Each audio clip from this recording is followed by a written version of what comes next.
یہ حدیث کا مفہوم ہے پہلے تو سمجھا ایک مسلمان کی موت اور کافر کے بارے آپ نے ارشاد فرمایا جب کافر دنیا کے نے کٹی جان والا ہوں دے آخرت داخل تھینے والا ہوں دے تو کالے سیاہ چہرے والے فرشتے آسمان کے اترتے انہوں کو آخر انہوں کو ٹاٹ ہوں دی ہے یہ ان کی حد نگاہ تک ہوں دن پہ اور موت دا فرشتہ آتے ان دے سرانے بائتے فرمے دے گندی روح اللہ دے کار غضب دی طرف جول مگر روح ان دے جسم دے کونے کونے پھیل ہوئے والملک الموتوں کو چھکیں دے جی میں تارے روئی وچو سلاخ کو چھکو کو پکڑ گندن مگر فرشتے ایک لمحے واسطے بھی ان دے کو ہاتھ وچ نہیں رانے دے ملک الموت کنے گھنٹے تراٹ لپیٹ دن ان کو انتہائی سڑی ہوئی لاش دی بدبو دی طرح بدبو نکلتی فرشتوں گھنٹے چڑھتے آسمان تے فرشتے دا گروہ جس گروہ نال گزر دے اور پوچھتے نے گندی روح کہندی ہے یہ ان دا سب کے برا دنیاوی نا کہندے سڑے دی کیوں ایسا جائے سود خورے رشوت خورے حرام خورے اللہ اے روح فلانے پتر فلانے دیے حتیٰ کہ گھنٹے آسمان پہلے آسمان تے پہنچ ویندن فرشتے دروازہ کھلندن مگر دروازہ ان دے بعد مگر دروازہ نہیں کھولا سکتا ان دے بعد اللہ دے پیارے پیغمبر نے قرآن میں دی آیت پڑھی اعوذ باللہ من الشیطان الرجیم ان الذين كذبوا بآياتنا واستكبروا عنها لا تفتح لهم أبواب السماء ولا يدخلون الجنة حتى يلج الجمل في سم الخياط وكذلك نجزي المجرمين لیکن وہ لوگ جنہیں ساری قرآن کو جھٹلائے انہیں منن کے نے تکبر کیتے نے انہوں واسطے آسمان کے دروازے نہیں کھولے میں وہ بیٹھتے کوئی نہ ویسن جی میں اٹھ سوئی تے دکھ وچ داخل نہیں تھی سکتا ایویں مجرم کو سزا میں دے رہا بل اللہ تعالیٰ ارشاد فرمے دے کافر دا اعمال نامہ سجین وچ سب کو تلے دی زمین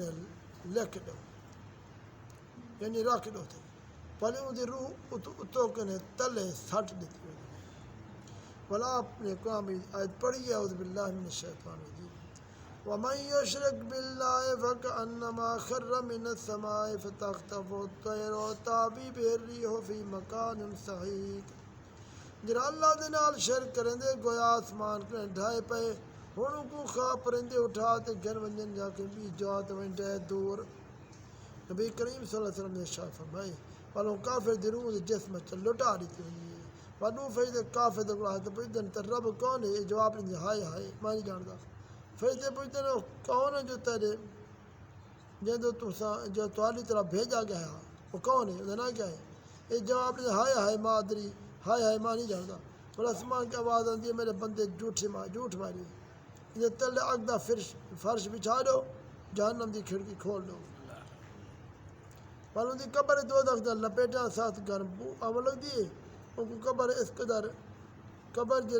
ان کو گھٹیں دیے ان کا پسلا ترٹ میں ان کو بدبودار بدصورت بولے کپڑے ایک آدمی آتے ایک بری خبر سن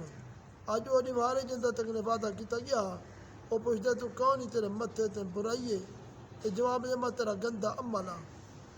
پر دعا مانگتے ہے میرا پروردگارا قیامت قائم کر